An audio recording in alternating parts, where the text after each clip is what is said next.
So have not always been this paragon of success that stands before you today. You know what see how I can almost afford a whole sweater? Yeah, so I've had some struggles in my life, and one particular time that was very dark, I decided to sell my eggs. Yeah, that's a thing that I can do as a woman. Freedom. So just to give you a little backstory, I was recently graduated from college, and I was working at this sports bar in El Segundo called Harry O's. You know, because I graduated with a double major in creative writing and theater. So, you know how it is. It takes years before you establish yourself to eventually become a real estate agent. So Harry O's was not a very popular sports bar. It wasn't lively at all. I knew all of their client. His name was Eric, and he worked at the Time Warner building down the street. So I was very hard up for cash. I got an hourly, but I wasn't making tips. You know, I was only eating at the restaurant. I'm feeding my dog just 99-cent store dog treats that I just put in the bowl, which is not what you're supposed to do.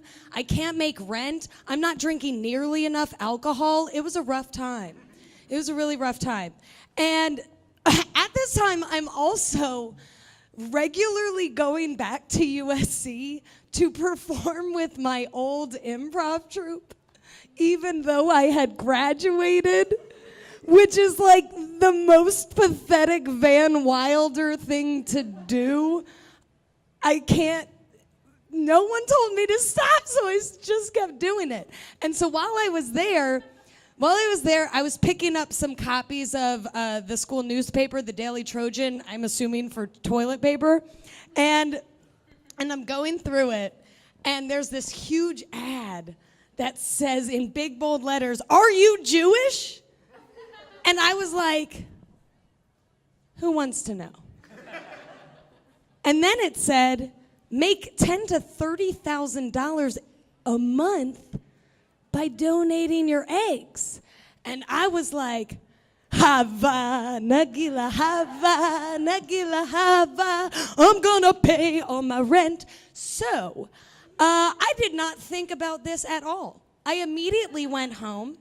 I pulled up the website, I filled out the application and uploaded a photo. And then in 2 days, I matched with a couple, which is very, very fast. I photoshopped my photo. No big deal.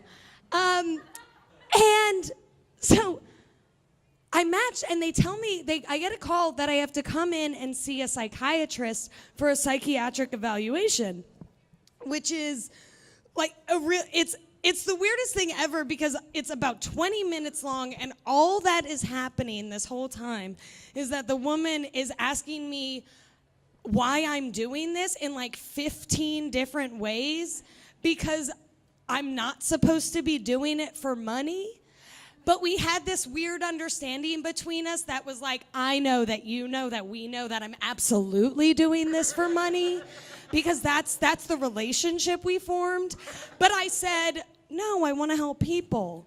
And it was very convincing.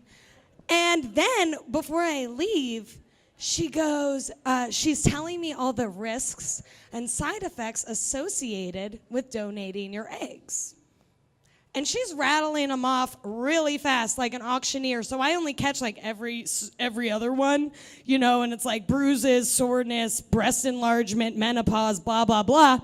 But I'm 23, okay? And I am still drinking about a gallon of Diet Coke every day at this point in my life. I don't believe in consequences. Like, caution to the wind, I don't care. So all I heard was breast enlargement. Hava, Nagila, I want new breasts. So I am still totally on board. Here's the other thing. Here's the other thing that you have to do, and this also did not scare me off. You have to self-administer hormone injections into the fat of your belly twice a day, every day, for 4 weeks before they can harvest your eggs. Okay? And I was like, what could possibly go wrong? That's fine. And I'm not afraid of needles. You know what I mean? I have a tattoo. I'm edgy. It's fine. It's fine. So I'm doing these hormone injections, and the needle's like this big. It's not so painful. Like, it hurts, but you're like, whatever.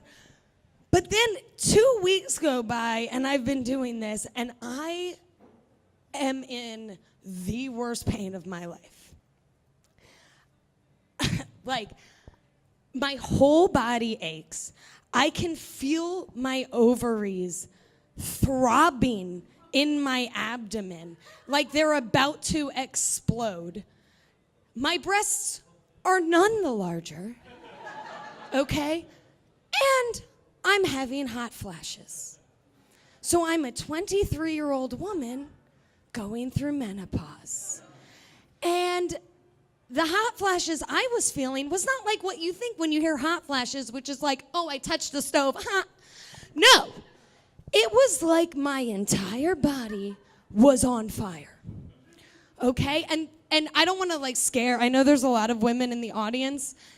I don't want to scare. This is not a super common thing for women going through menopause to feel like you're being burned at the stake.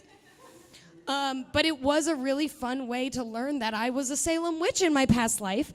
So I am losing my mind. The hot flashes, they don't last very long. They're just a few seconds, but it's happening constantly throughout the day.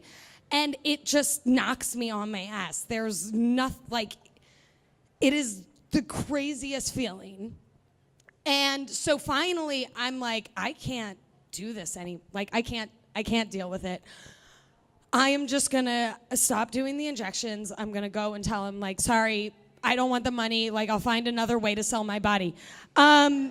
And I have some ideas. So I go to the clinic, and the nurse I talk to is no joke, just like a carbon copy of Wendy McClendon Covey's character in The Goldbergs.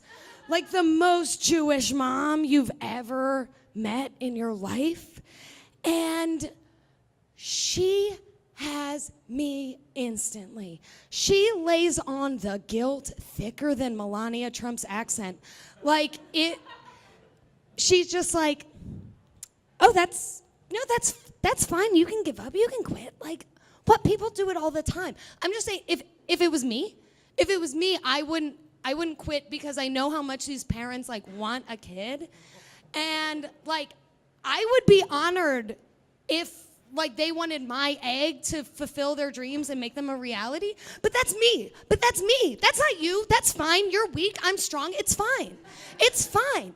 And I am packed full of hormones, okay? Packed full of hormones. And I just lose it. In the middle of the clinic, I start bawling. And I'm just, no, you're right. I'm strong. I'm really strong. And I'm going to do this. I'm going to do this because I want to make them have a family. Because I'm a Jew, and we've been through a lot. I'm desert 40 years. Like, I can do this. I'm going to do it. So I did. So I did. And I stuck it out for 2 more weeks, and then they harvested my eggs. And you're under anesthesia, and then you come up, and I'm with a doctor who is way too happy for the circumstances. And he's just like, your ovaries are overachievers. And I was like, first of all, ovary achievers. Would have saved you time. And he was just like, yeah, because usually we only harvest, 12, 15 eggs. You made 21 viable eggs. And I was like, yippee. So, but the thing about it is, I am so glad that I did it because the family got in touch with me just briefly, just to let me know that they had a baby girl. And I'm so happy that I got to be that person that made that happen, made their dreams happen. But it is a really weird thing, like knowing that there's just like a half me wandering around Los Angeles that I will never know. And like, I can't help it. I'm a human. Like, I do think about, you know, like who she is and like, is she anything like me? Is she obsessed with serial killers and The Bachelor? I don't know. These are things I'll never know.